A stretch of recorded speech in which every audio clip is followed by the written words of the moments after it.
Question लिखे इन ए survey of 25 students, एक सर्वे किया जाता है, ठीक है। इट वॉज फाउंड दैट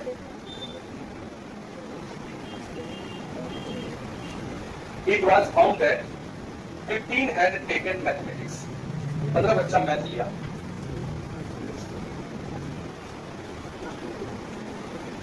ठीक है। 15 had taken maths. अगला लाइन है 12 had taken physics. अब ये मत बोलना कि अलग अलग लेते हैं क्या, क्वेश्चन बना दिया ऐसे। फिजिक्स 12 को फिजिक्स लिया, ठीक है। And 11 had taken chemistry. एक बात समझ जाओगे, कभी दिक्कत नहीं होगा। केमिस्ट्री लिया 11, चलिए ठीक है। फिर कॉमा करके लिखा हुआ है 5 है टेकन मैथमेटिक्स एंड केमिस्ट्री, मतलब 5 को दोनों लिया, maths chemistry, maths and chemistry. 5 है टेकन मैथ्स एंड केमिस्ट्री लिखना है, ठीक है। उसके बाद 9 है टेकन मैथ्स एंड फिजिक्स,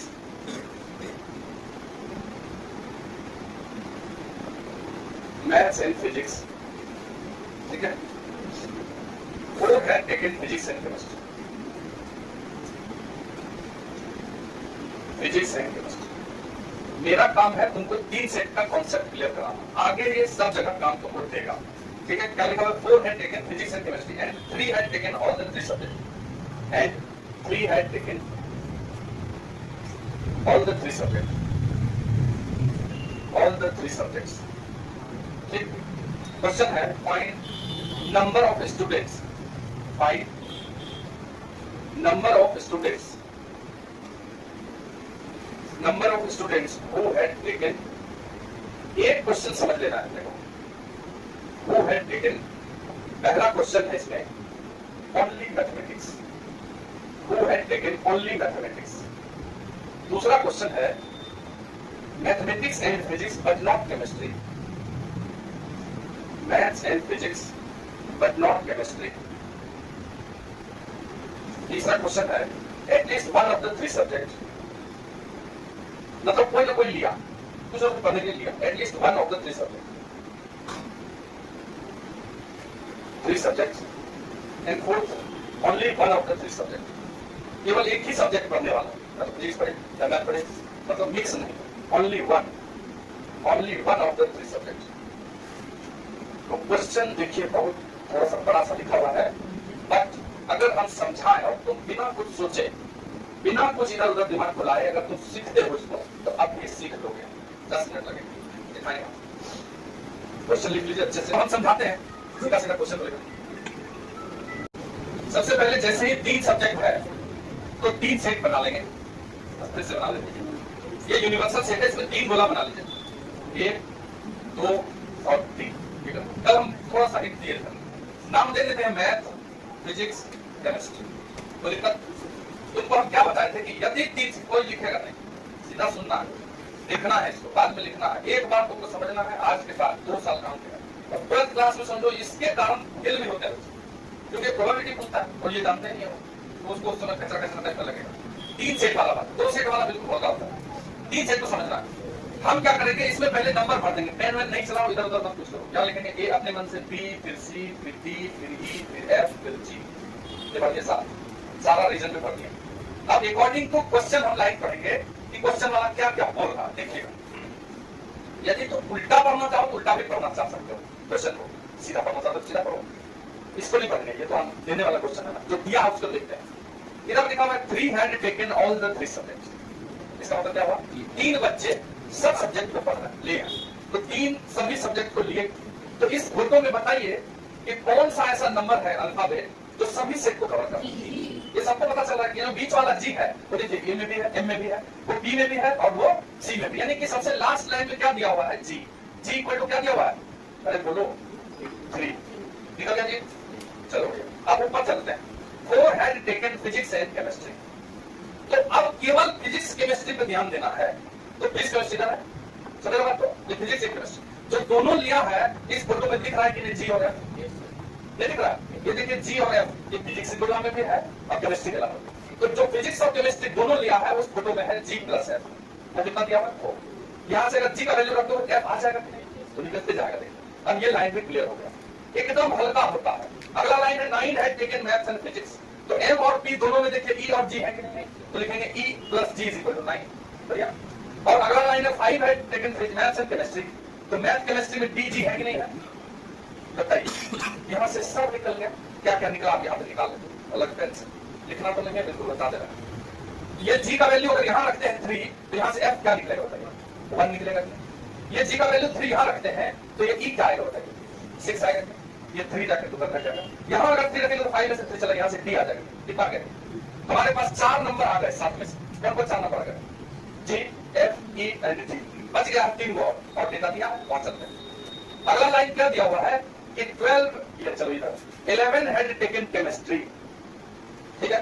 तो इधर लिखा है 11 हैड टेकन केमिस्ट्री का मतलब है केमिस्ट्री गोला में चलेगा, ओनली केमिस्ट्री नहीं, केमिस्ट्री ओनली केमिस्ट्री अगर बात करेगा तो ये वाला पोर्शन होगा, ये वाला सी। केमिस्ट्री में ये 4 नंबर लिखे हुए हैं, तो केमिस्ट्री वाला क्या लिखा, लिख लो तो 11 हैड टेकन केमिस्ट्री। तो इसको हम ऐसा लिखते हैं, केमिस्ट्री गोला में है D C, तो C छोटा वाला पहले D फिर F फिर G, ये हो गया 11। क्या इसमें से 3 को निकल चुका है क्या, देख लो, देखो F भी निकला हुआ है, D भी निकला हुआ है और G भी, तो C निकल जाएगा यहाँ से। इसमें तुम रख दो C प्लस D का वैल्यू निकला है 2, F का वैल्यू निकला 1, G का वैल्यू है 3 इक्वल टू 11। यहाँ से C क्या निकला 5 उधर से C 6, ठीक। अरे तो 5 बोलो ना, 5 दे सकेगा मामला से तो भाव कर। अब अगला लाइन क्या आया देखो, 12 हैड टेकन, 12 क्या लिया है बोलिए ना, फिजिक्स। तो फिजिक्स गोला को देखो, इधर वाला गोला में कौन है, D E F G। तो D plus E plus F plus G is equal to 12। अब इसमें भी देखिए क्या कर दिया, D निकल जाएगा, तो D प्लस E की जगह क्या निकला हुआ है 6, F की जगह निकला हुआ है 1, G की जगह 3 इक्वल टू 12। तो D कितना निकल गया 2 एंड लास्ट 15 है टेकन मैथ्स, 15 टेकन मैथ्स।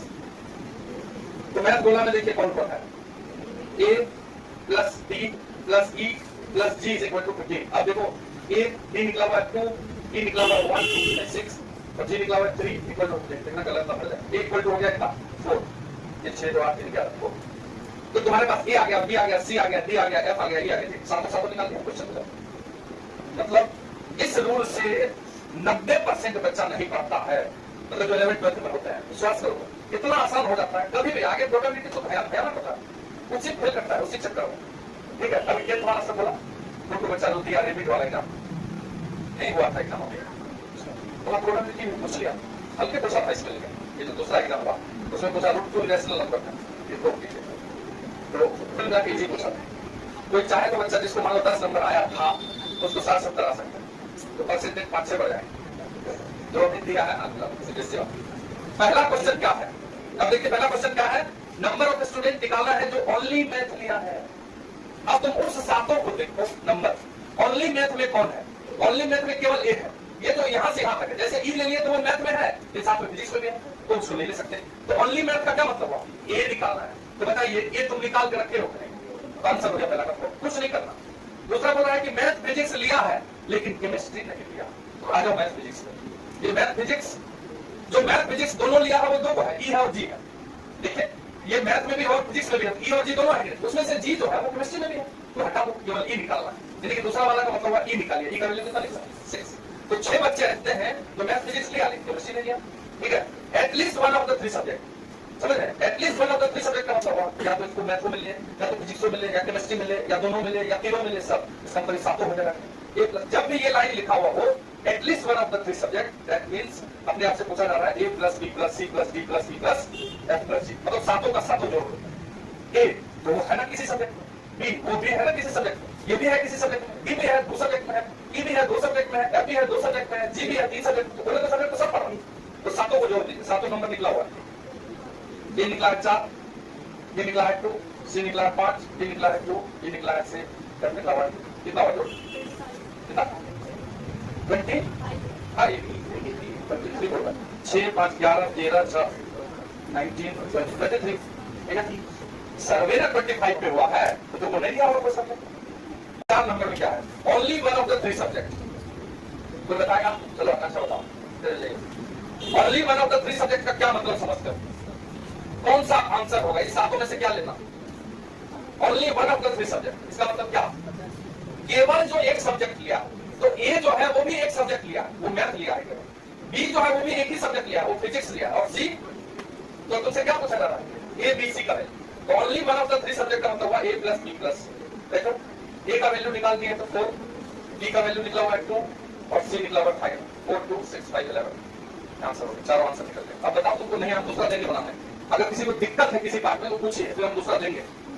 क्या दूसरा वाला? और सब कुछ लोग पहला दूसरा वाला बोल रहा है कि मैथ फिजिक्स लिया है लेकिन केमिस्ट्री नहीं लिया है। इसमें एक ऐसा नंबर चुनो जो मैथ में भी हो फिजिक्स में भी हो। चुनो जी नहीं है फिजिक्स का, लेकिन केमिस्ट्री में नहीं हो। केमिस्ट्री में कौन है? तो ई ही निकालना है। ई का वैल्यू निकाल कर रखे तो 6 आंसर होगा। अब at least one of the three subject का मतलब होता है जो कि कुछ न कुछ पढ़ाई कर रहा है। देखा ना 23 में 25 आंसर बचा था ना टोटल, उसमें से 2 को पढ़ना वाला नहीं था, वो नहीं आया है समझ, इसलिए तो 23 आंसर आया। At least one of the three subject का मतलब हुआ कि कम से कम हम एक ही सब्जेक्ट में है, तो ए क्या है वो किसी सब्जेक्ट में है ना, मैथ है तो भी आंसर आएगा। बी वो भी है। सी मतलब इस तीनों गोला के अंदर में जो है वो किसी न किसी सब्जेक्ट में है, तो सबको जोड़ दीजिए। चाहे 2 सब्जेक्ट में हो, चाहे एटलीस्ट का मतलब क्या होता है 2 में हो, 3 में हो सके, कम से कम कुछ तो पढ़ रहा है, वो आंसर आ गया। समझ गए? तो ये 4 क्वेश्चन है, चारों क्वेश्चन और इस फोटो को बनाने सीख लिए तो हम आगे बात करेंगे। आंसर लिख लीजिए अपने से, लिखना जरूर।